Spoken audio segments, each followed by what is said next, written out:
Not quite live from West Hollywood, California. It's Olympics or Bust Trials Talk. Featuring LA's most self-professed Olympaholics, Charley Walters and Tyler Duckworth.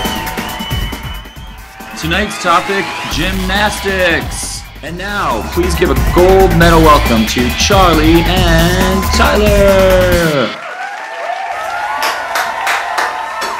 Hey guys, thank you. Great audience tonight. Yeah, great audience. So who here is ready to talk about gymnastics? Alright. We agree. So, we're wearing our special glasses tonight just in honor of the very bright futures of some of our new teams. Well, how cool a lot of these gymnasts are. We have a very, very bright team. This is the first of two segments we're going to focus on. The first being focused on WAG, Women's Artistic Gymnastics. Yes, WAG. Which I'm very, very excited about. The second the episode... official Olympics or Bust mascot is our little dog named WAG. WAG. Well, not really, because it's Fascinator and hashtag, but... Oh, sorry. Yeah, that's sorry, our Paralympic... our Paralympic mascot is WAG. So talk to me, Charley. Obviously, this is something that I love. I love the women's gymnastics competition. What were your initial thoughts? Just go. Yeah, I mean, I really do want to give you the focus tonight in the spotlight because this is totally your field of expertise. As we remember from Beijing when you were spewing out so many facts that the media themselves were having to turn around and talk to you about it and ask you questions. Australians are good at two things: abbreviating British colloquialisms and falling off apparatuses at Olympic competitions. But I don't know, like my initial thought is just to recap the general. This is an amazing team because none of these girls have ever been to an Olympics before. It's true. And I believe, if I'm not mistaken, they're all under 18. Are they? They are.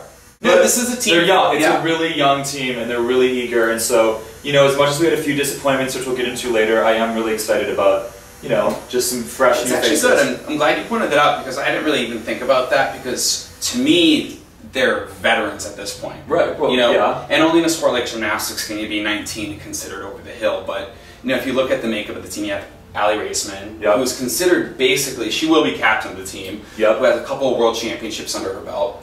You have Jordan Weber, who's the reigning world all-around champion. Snaps for you, Jordan. Well, I also love, we'll just quote Bella, who's been saying a lot in the media lately that Jordan actually really reminds him of Nadia, which I think is a big thing to be said. I would agree. We also have... Big, or should we say tiny shoes to be filled.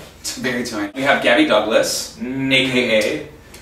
The Flying Squirrel. I've developed a theme for Gabby throughout London 2012, and it goes something like this. Who run the world? Squirrels. Who run the world? Squirrels.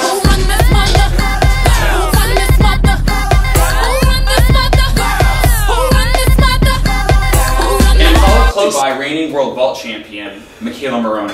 And I think that's going to be our first focus tonight, but I want to give a shout out quickly to the last member of the team, kind of a newcomer to people that don't follow the sport of gymnastics, Kyla Ross. Yeah, it's because Tyler here has developed a new little wound. Well, yeah, let's talk about my Gorbachev. Recently, during Olympic trials, I was showing off some, or trying to show off some swimming moves, and I hit a white staircase in a pool that was white, and being a swimmer, from the national level, that's even more embarrassing. So, yeah. So I was very quick to say that he's reminding me a lot of...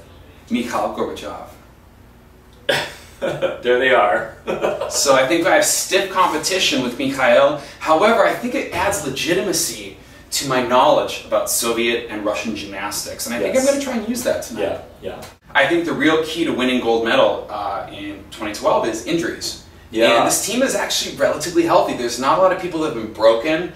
Marta Curley is known for breaking gymnasts during training camps, and USA Gymnastics switched it up a little bit, and the team was announced after the Olympic trials instead of going to another camp back at Curley Ranch. So that's going to have huge impact on this team. Right. And I actually have to agree with you. I would say that Team USA is a wild favorite for gold.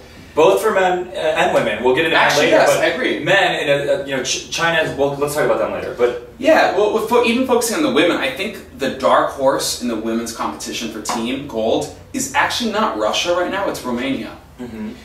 Just today, it was released that Sandra Izbasha is training a Chang, which is worth a 6.8 D score, which is kind of like a degree of difficulty. Wow. And that's dangerous because Romanians are known for one thing: consistency. They hit under pressure.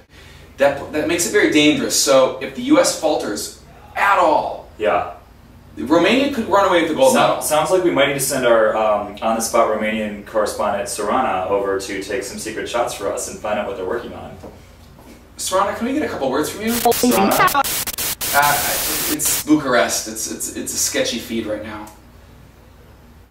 U.S. is normally known for being fairly weak on uneven bars, and this year don't we have like a really strong girls in uneven bars? Well, yes and no. If you look at the alternate list, we have Anna Lee, we have Elizabeth Price, and we have Sarah Finnegan. The reason why Anna Lee, who's known for, she's a UCLA grad, so she's a little older, but she has a 7.0 D score in bars. Wow. She was a member of the 2011 team, because this is a new system where we have 5 gymnasts on a team, 3 go up in finals, and 3 count. Whereas in the past, if you're familiar with the '96 Olympics, you had 7 gymnasts, 6 go up, and you could drop a score, and 5 count. You know, so you always had that option if you had a fall. And I don't think this new scoring system really is indicative of what is the strongest team, because 3 gymnasts, it was implemented so that teams from Brazil or United Arab Emirates or wherever could field a 3-person team. And I think the depth of a country is seen not for 3 members. Let's kind of break down other thoughts from the trials. Yeah, we got through some serious stuff. I mean, just going back to injuries, it was really hard to watch. Like, let's talk about the knee. I just, like, every time. Well, there were some painful parts. Rebecca Brosk is a 2-time world all-around medalist, and she comes out of Woga, which is Valery Liukin's gym, and trains with, you know, reigning all-around champion. Trials for Valerie's gymnast all around. Valerie, well, we won't douse Valerie, but just... Well, Valerie will be back in. He has Caitlin Ohashi, so... Yeah, that's true. He has the future all-around champion for 2016 at Woga right now, but what's great about this 2012 team is they are so young, but they're so trustworthy. Yeah. I don't get nervous when any of them get up on an apparatus. I have 100% faith that they're going to hit. Yeah, and I think that's great. That's why I really want to talk about Allie Raceman. Okay, give me 1 second.